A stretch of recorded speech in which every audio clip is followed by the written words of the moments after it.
Ladies and gentlemen, welcome back to another episode of Toffee TV USA. My name is James Boyman, joined as always by my co-host Ryan Williams. Ryan, how are we doing today, midweek? Not too bad. There's some other things to talk about this week, and hopefully our weekly segments are a little bit entertaining, and got a couple things queued up that at least will be somewhat entertaining, I think. Yeah, we've got some interesting discussion points. I mean, the first thing, of course, fans returning to Goodison Park, really exciting stuff. Fittingly against Chelsea, which coincidentally was, of course, the last game Everton played that allowed fans in the stadium. I was at that match. It was unpleasant at Stamford Bridge as we fell 4-0. I vividly remember Billy Gilmore bossing us all over the pitch and Gabriel Agbonlahor throwing around some wild sliding tackles that were nowhere near up to standard. So we've come a long way since then, but nevertheless, Everton are still mid-table, struggling in form a little bit. So some things truly never change. But to kick things off today, we're going to try not to talk about too many depressing Everton stats. We will start with a new segment, which we're going to dub initially Pundit of the Week, but we want to come up with something slightly more creative going forward. But this is essentially to highlight some of the outstanding and memorable takes from those in the football media this week. Ryan, cue us up. Well, we have debated a couple different names. The Golden Augie Award in honor of Mark Ogden and his great takes on Carlo Ancelotti. We love those. And in honor of the great Skip Bayless, we thought that would be solid here in America. And if you don't know who he is, for our worldwide followers, trust me, you don't want to know. Honorable mention this week, I think, goes to Danny Murphy. He could pretty much be a shoo-in in this award any week. He's normally a strong contender, but he claimed once again that he was the all-knowing and that Carlo Ancelotti wasn't the right fit the job at Goodison Park. Whatever. I don't know why there's so many Liverpool pundits out there that feel the need to comment on Everton when they have no idea what they're talking about, but oh well. But this week's winner, I think, is Gabriel Agbonlahor. He claimed that James, not James, let's be clear. Gabby decided that James doesn't like the cold. I don't think he was ready for the cold in England. He's not getting the time on the ball in it like he was in his first few games. James, is that right? Does he? No, Incorrect. That's completely incorrect. Actually, he's had plenty of touches. There's absolutely no indication he's not getting the ball at all. The last two matches, he's gotten the ball a ton. And before that, I think he had something like, almost 60 touches in 73 minutes at Fulham. So that would be wrong. He's getting a bit found out. He's not, which is okay, fine. I mean, of course, he's unique to the league. I get a little bit of that. But he's not offering the team as much as he was. He's pretty much the primary source of creation for our whole team. Okay. And if Everton had a few more players on the bench, he wouldn't be starting. He hasn't done much in the last 3 or 4 games. Dominic Calvert-Lewin and Richarlison need some help from someone else.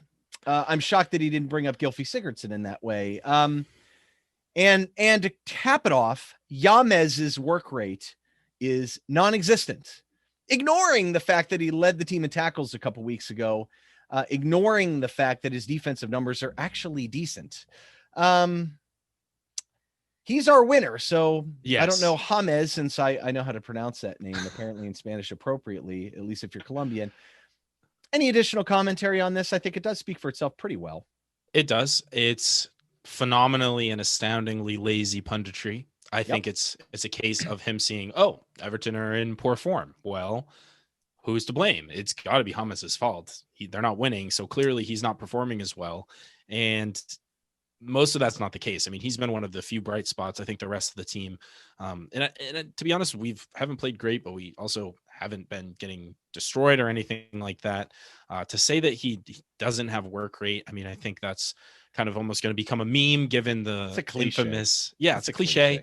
He works really hard. He's not the paciest. And so maybe that, and no one's going to dispute that he is. And so maybe that is going to get critiqued and criticized like he's not good because he's not fast, but Evertonians know the truth. He's a hugely influential player for us, and he has been one of the few bright spots the last few matches, despite our poor form as a squad. No question. I don't see how that's even arguable. No one watching our matches would think anything other than that. In fact, we're constantly talking about how best to get him on the ball in more dangerous areas constantly. He's the guy that can unlock the defense. We all know that. So congratulations, Gabriel.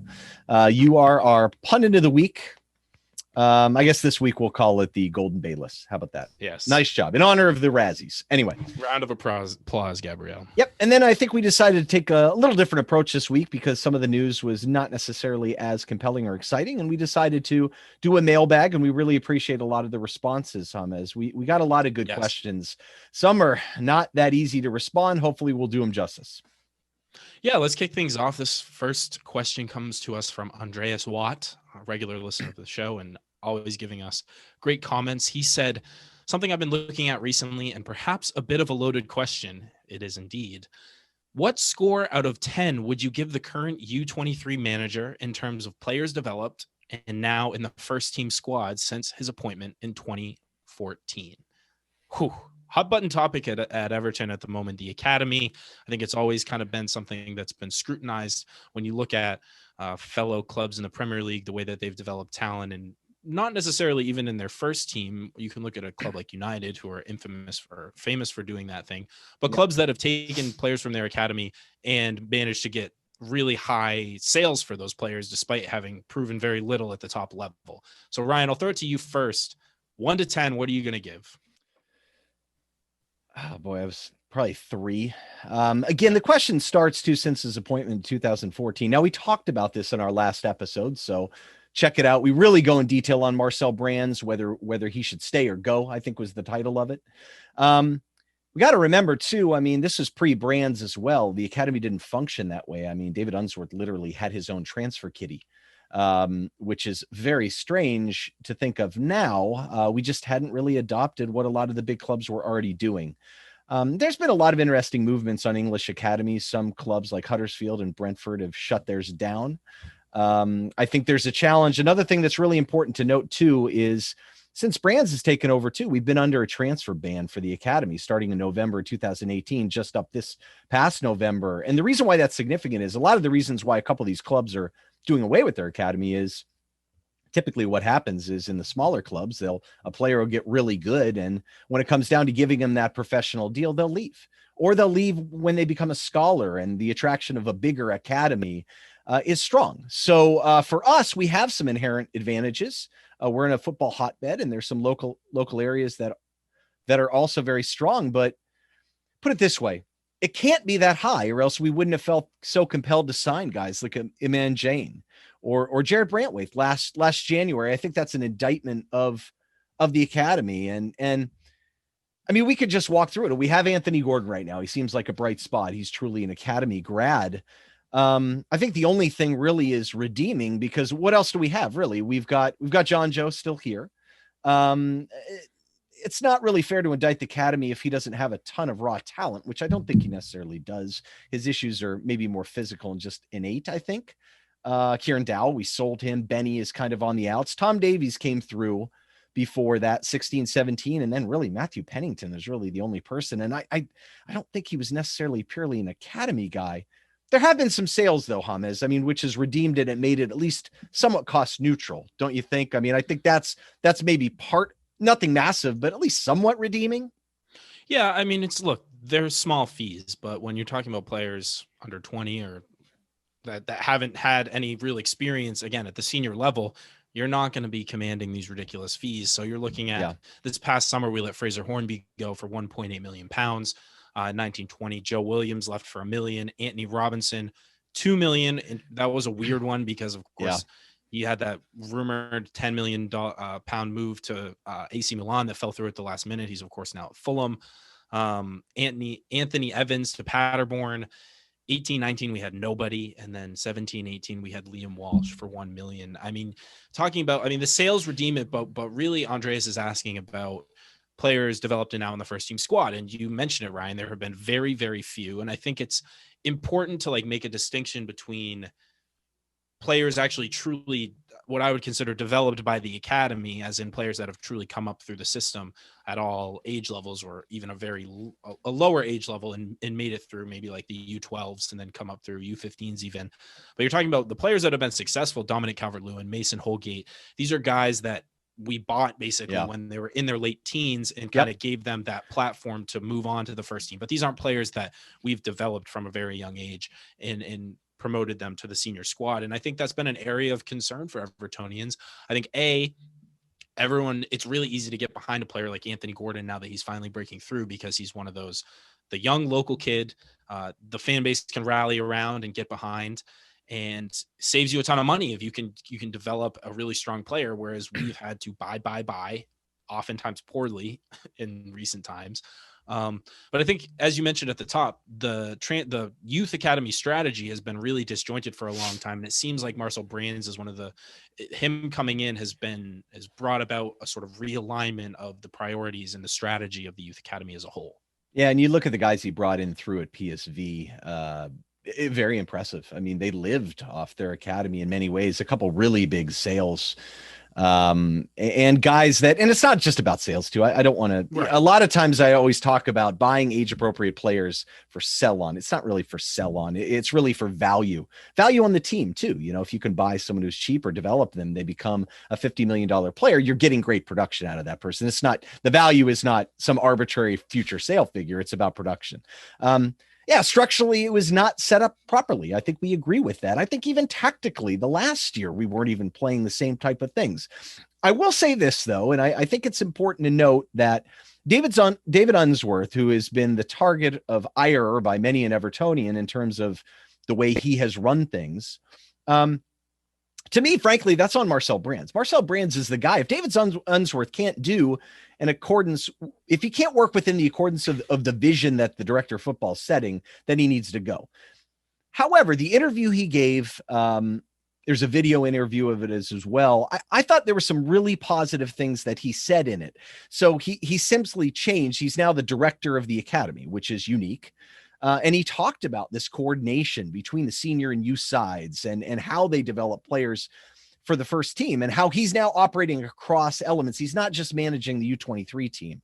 Some of the interview, you heard a little bit of his attitudes in U23 wanting to win and stuff, but really I thought I want to quote this because I think it's important. And here it is. It's Marcel Brands and John Eberl, who was with Everton before, left and just came back, now the head of academy coaching. And I all share the same strategy and vision. We want to align everything. We want the same messages that are being said by Carlo Ancelotti in the first team to be said by myself, David Unsworth, in the U23s, by Paul Tate in the U18s, all the way down to our pre-academy boys. I want our players to develop quickly from one age group to the next, and we all want to promote young players into the first team. That sounds like the type of structure that you want. And so that is a very refreshing interview that should encourage Evertonians. But Roger and Armstrong and I went back and forth a little bit today on Twitter on this very thing. And we both said we're still skeptical. Yeah. And that's fair. We should be skeptical because we haven't seen it. I'm encouraged by that, but there's no question. I'd say you didn't give a number, by the way. I said 3. What was your final number? Because neither of us agree that it's been doing well. I might even go a tad lower and say 2.5. I mean, it's for a big club like Everton. If we weren't under the transfer ban, I think I'd be even more critical. And there are some guys with Sims is down there. He's interesting. There's some interesting players down there. Theory Small seems like he's getting a lot of attention. One of our fullbacks down there. So there's maybe some talent coming in, and you can blame the transfer ban, but you can only blame it so much. Yeah. And just one last word on the academy. I mean, I think a lot of times there's a large swath of fans that truly underestimate the jump between like a U23 level and the Premier League. And people say, like Benny Beningame is a perfect example because I think he's a player who has had a senior or a handful of senior appearances. Yeah. And people are questioning, well, if we're short in defensive midfield, why can't a guy like Beningame come in and play? It's because he's clearly not good enough. It's now been 3 or 4 managers who have all basically come to the same conclusion because it's such a huge gap. To excel at the U23 level by no means you're ready to play at the Premier League, play in the Premier League.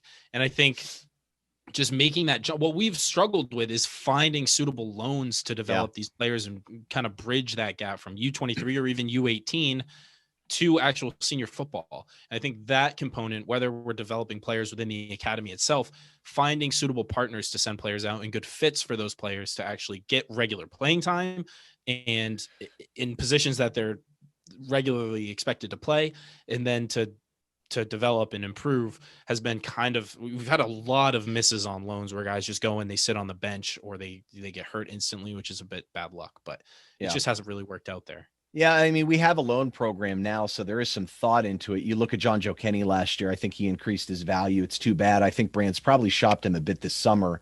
Couldn't find really maybe the right taker. Lewis Gibson's a good example where he's a guy that you were expecting to make the leap to the championship. His loan last year at Fleetwood Town was excellent. He was absolutely terrific there. And we loaned him out to Reading, where Liam Moore, their best players, the left center back. I hated that move. It didn't make any sense. Maybe he'll still get a chance. But we'll see. Yao Virginia was another one. Zhao got loaned. I thought that was a good loan. Yeah. And he just was terrible. He had his audition was awful. He got another one later and he blew that one too. They fired the manager and it was just a disaster. And some of that stuff's just unfortunate. And that's what you risk. But we do have an active loan management program, but we have to do better. All right. Transitioning a little bit. Alex Washburn out there, who we do interact with a lot. Yeah. Had an interesting comment and question on signings in January. He asked, do we think there will be any signings in January? I know in the past Brands normally avoids this window. Also, do you expect to see any departures? Besic, Balassi, Siggy Bernard. So as you know, I wrote an article for Toffee Targets last December in preparation for this exact question. And I looked at Marcel Brands' transfer history at both AZ. Always got to correct. Got to do it. And PSV. And I know it's so bad.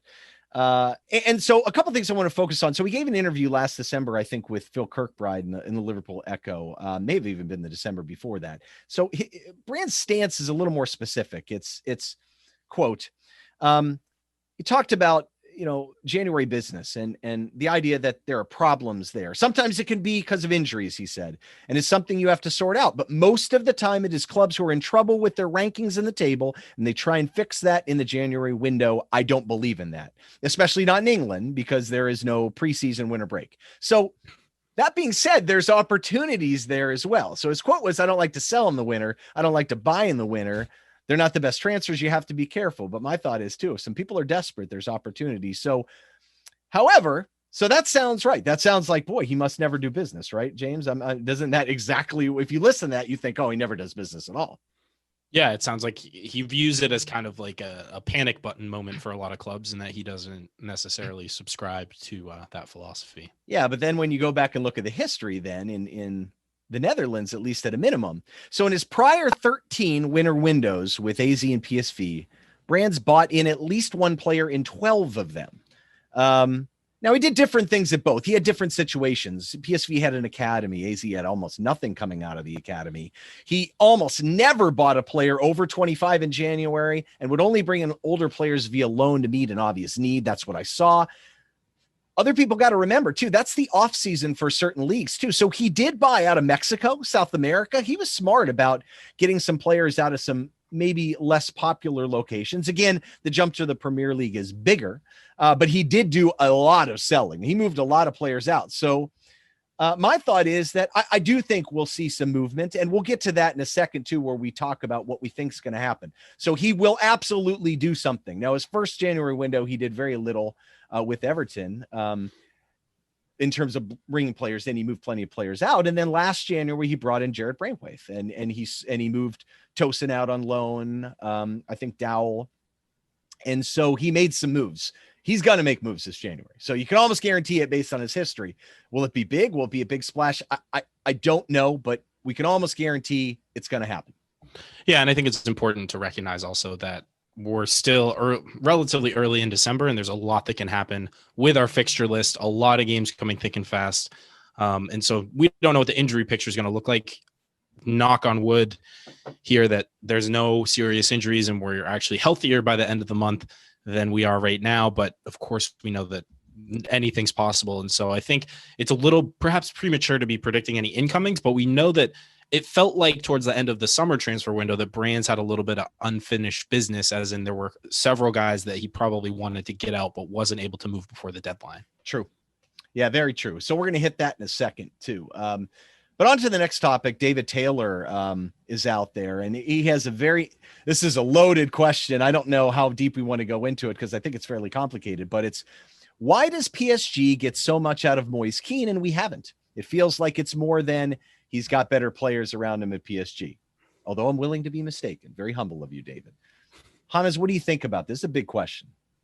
Yeah, it is a big question. And I think it's been a little bit exasperating for Evertonians to see Moise Kean succeed the way he has and pretty much rejuvenate his career, which had kind of stalled last season with Everton.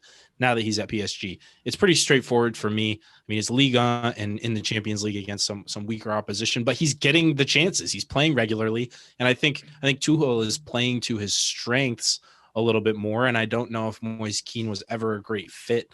I think he was probably pretty frustrated early on that he wasn't able to break into the side over Calvert-Lewin. How that affected his entire season as a whole, unsure, but it's a lot easier when you've got teams having to worry about Mbappe and Neymar on either flank. Probably frees up some space for you. And it's a little more complicated than that, but I also think we don't need to overthink it too much here.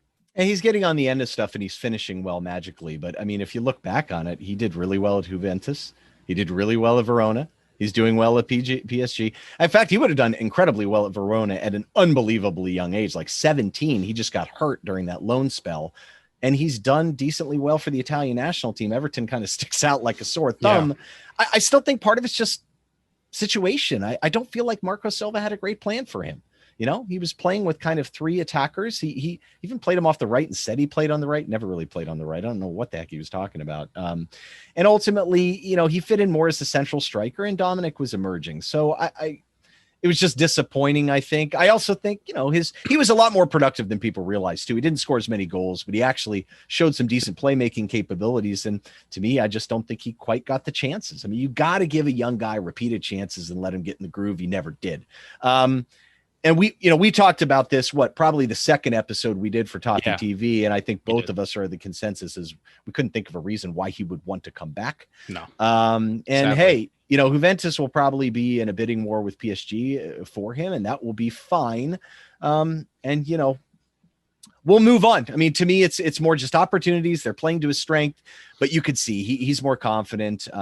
He's been a little more simplistic, playing off the back shoulders of players. He's been told to basically occupy center backs.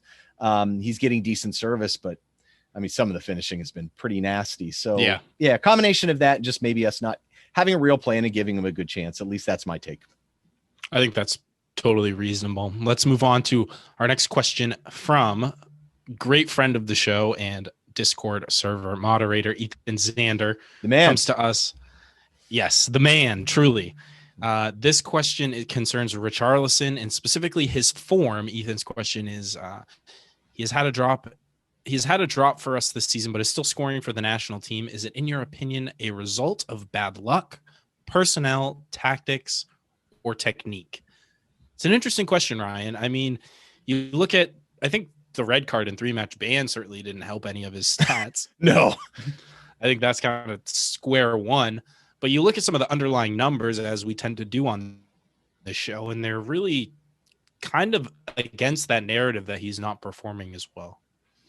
Yeah, you start breaking it down. I mean, it's a RuPaul Pogba, of course, immediately jumps on Ethan on this one and saying he's been substantially better this year than last. 8th in the Premier League for non-penalty expected goals plus expected assists. He was 32nd last year. It's a fair point. So what we saw in general, and you can break this down, like looking at his finishing, it's been awful. This is a guy that exceeded his expected goals by about 4 goals, non-penalty goals, the last 2 years. He's been consistently good at finishing. He's at like 3 already this year, and he's only played how many matches? You know, not that many if you consider the ban. That is shocking, really, statistically. So you could tell he's just been a little off finishing, but boy, his creation numbers are way up. You know, his shot creation actions per 90 from open play is almost, 3.5. That's like Iwobi territory in Arsenal, man. I was hoping you weren't going to say that. I couldn't help it. But no, it's really good. And he's really contributed a lot to other people scoring, including Dom. His touches in the box are way up. He's getting the touches. It's not that he's not. I just feel like he's maybe looking a little less precise. I think my immediate answer would be maybe he is a little rusty, a little worn down. Maybe he's feeling pressure. He is getting a lot more touches. So that kind of says, well, yeah, he should be producing more. Is he producing exactly the same way? I don't know, but I can't deny watching the Leeds match, having 6 shots, having countless opportunities in the final third and not really doing anything. And then I really felt like at Burnley, a couple times he tried to play like kind of these tight, short crosses in when he was already in the box. And I just wanted to say, Richie lad, cut to your right and rip one. You know what I mean? Like, so yeah, maybe there's some mental game issues there, but I really too believe he's a good finisher and he's just been a bit unlucky. I'd like to see him put a little pressure on Chelsea. I'm confident that he'll start banging them in soon. I don't think there's enough for me to say necessarily he's off yet, but no. Yeah. Yep. Some interesting numbers though. The finishing sticks out in particular. Yeah. And you can tell like he's had some really, really good shots or shot opportunities that he's kind of scuffed and hit weakly and haven't really gone our way. But like you said, Ryan, the shot creating actions, he's at like 3.5 shot creating actions per 90, which is almost a full, I think it's one higher than any other. Obviously we're early on in the season. It's really high though. I mean, James is the only one that's, obviously, but he's on a different level. And I also think maybe some of the goal stuff. I mean, he did play extended periods last season as a second striker alongside Calvert-Lewin. So maybe in that wide role, he's not inclined to score quite as much. But you look at, again, he's attempting more dribbles. He's succeeding with more dribbles. He's carrying the ball for longer distances. And looking at his per match touches, again, there's nothing that really sticks out that's unusually low. I mean, he's still getting on the ball quite a bit and he's still creating a lot. So perhaps fatigue. I mean, he remember when he came to Everton that first season and he hadn't had a break in over a year. It's still been with the way that he had, I guess, a break when the COVID forced the season to be suspended. But other than that, I mean, he's been with the Brazil national team. He's been in training. He's a busy guy. He's still very young. He's going to have these dips in finishing, but I think a big part of it is he's asked to do a little bit of a different job out wide, still looking to score, but he's not necessarily in the box. We know he's a prolific scorer with both feet and his head. When you're in those wide areas, he's probably looking to create and find Calvert-Lewin and runners into the box rather than maybe create for himself.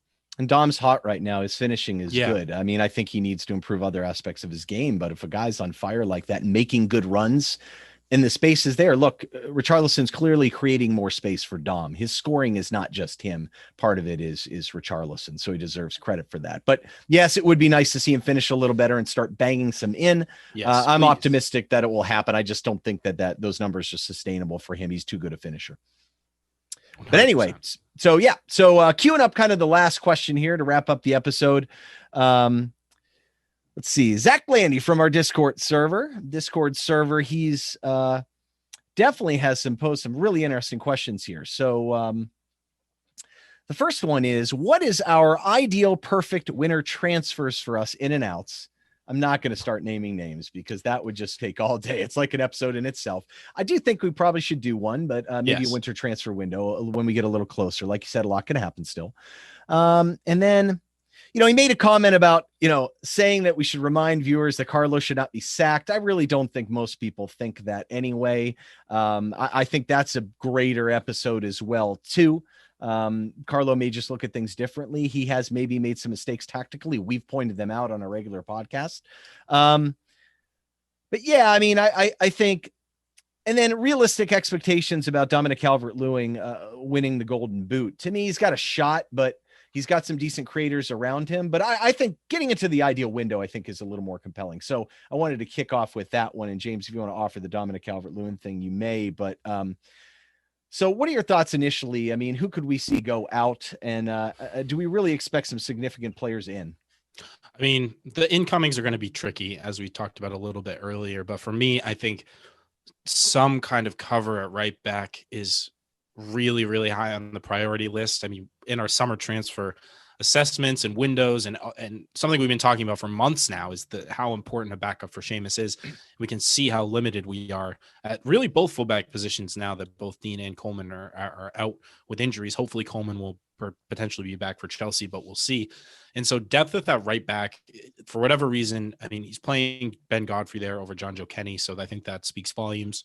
Yep. For how highly he thinks about him, which is too bad because, again, local lad. But for me, right back cover, and I do think that if we could somehow move Cenk Tosun out and get in a different second striker option, I would be really happy.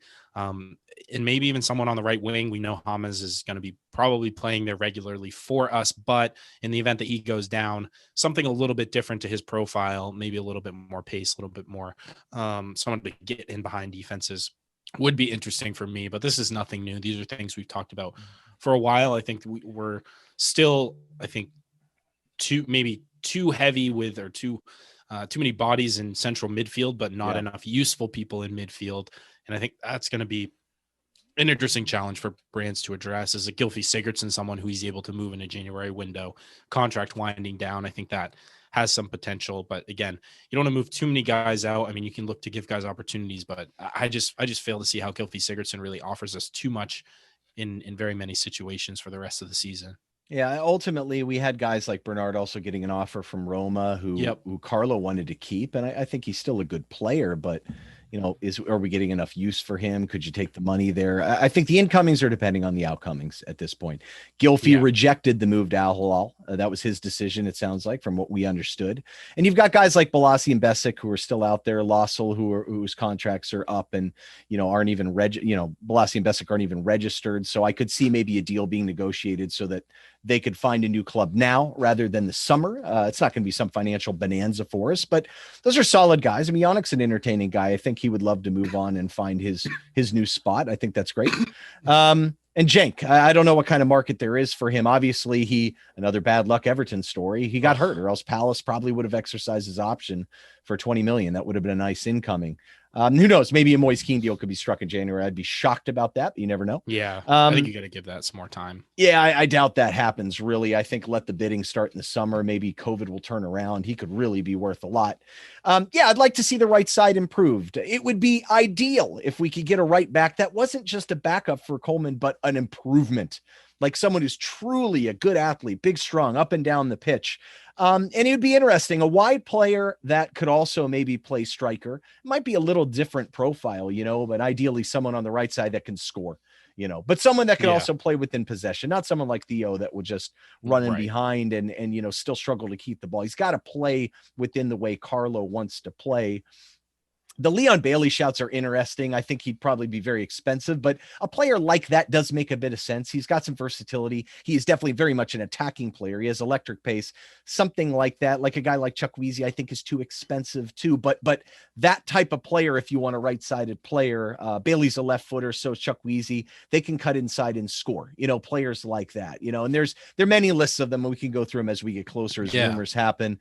But no, I don't want to see like someone like Umtiti come in. I mean, we already have too many center backs and his knees are shot.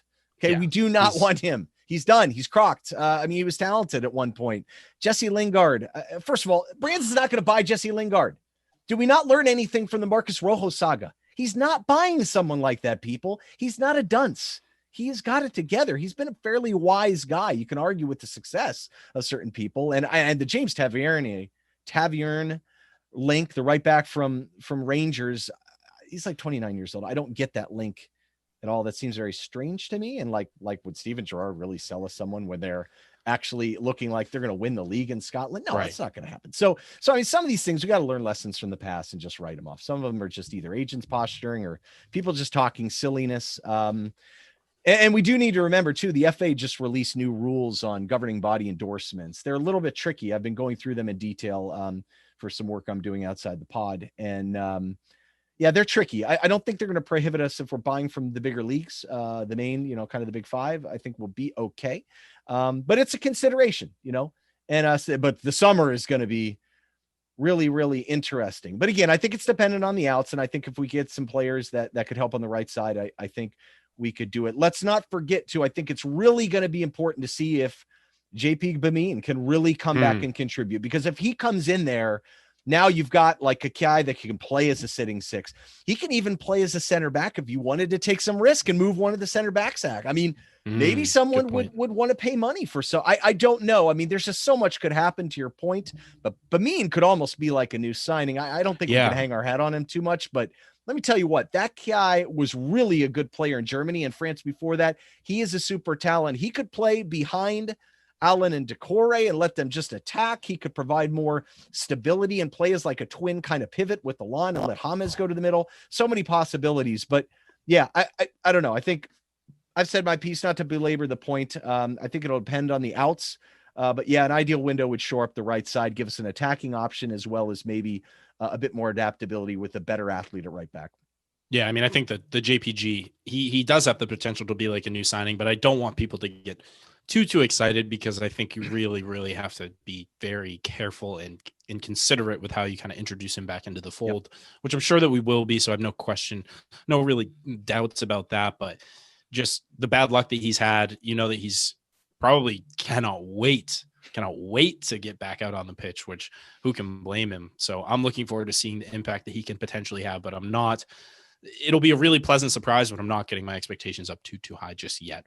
And just before we wrap, I did want to quickly touch on the DCL Golden Boot, because he's of course leading the race right now. So I'd be remiss if I didn't acknowledge it. But to actually answer Zach's question, should he be the favorite? I think the penalties is going to be what kind of ultimately, and he's going to have to score almost all his goals from open play unless we change who we let take our penalties, which I don't think I doubt it. Although he did have that nice penalty for England while on duty. So some potential there, but he's going to really struggle to keep up the tally with guys like Jamie Vardy, who are going to regularly take penalties, or even like a Harry Kane or someone like that. Not like we'll get any penalty calls anyway. Well, we had one last and we year, don't get them. Exactly. So whatever. All right, folks. I think that's going to do it for this episode of Toffee TV USA. Thank you to everyone for listening. If you enjoyed the show, please be sure to subscribe to Toffee TV down below. The link to all of our stuff will be in the description as well. linktr.ee/USA Toffee Pod. You can get all of the links to our Discord, to our Twitters, to all of the places you can find the podcast. Hope you would check that out as well. Leave us a comment. We'll get back to you. Hope you enjoyed again. And until next time, up the Toffees.